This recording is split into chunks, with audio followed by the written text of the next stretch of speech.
Very much, Mr. Chairman. I would yield myself as much time as I would consume. And I would begin, I guess, by asking a very fundamental question. Why in the world is the federal government in the flood insurance business? Really, I do not understand it.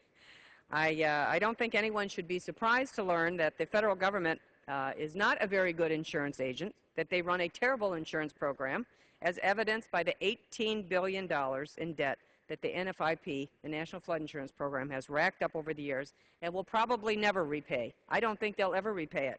And if you don't believe me, you can consider the testimony that the administrator of FEMA made before the Financial Services Committee in congressional testimony. He said the program will likely always. Congress set up the NFIP to ostensibly be an insurance company, but it is not held to the same standards as a private insurance company. Instead of holding cash reserves, the NFIP has a bottomless pit of money that it shamelessly taps into. That money pit is also known as the U.S. Treasury, or the American taxpayers.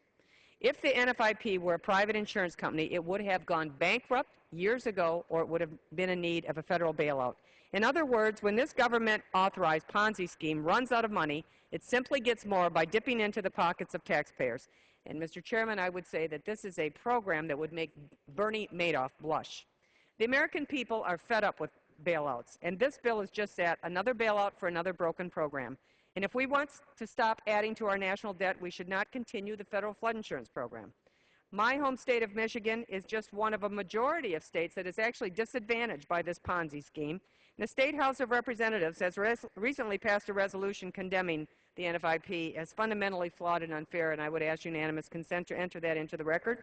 It has to be made in the full House. And I would, Mr. Chairman, and I would expect that the State Senate to follow suit shortly. So there's an entire state. I don't think that's radical. My amendment would actually end the program at the end of this year and allow states to work together to form a regional coalition to shape insurance policies that meets the needs of their particular states. There is no way that a one-size-fits-all insurance program that dramatically subsidizes rates in some of the most flood-prone areas of our nation while at the same time forcing those in less flood-prone areas to pay much higher rates can be sustained. States like mine will simply become fed up and opt out, which is what's going to happen so that they can protect their citizens.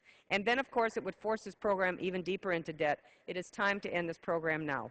And my amendment would also, and perhaps more importantly, allow the private market to get into the flood insurance business without the federal government's unfair competition of politically based premiums, which would allow premiums to be set based on actual risk. And if you want to get a handle on out-of-control federal spending, start eliminating government programs that do nothing except enforce bad policy and recklessly spend the taxpayers' money. I would ask my colleagues to support my amendment. I reserve the balance of my time. The gentlelady reserves her time. For what purpose does the gentlelady from California rise?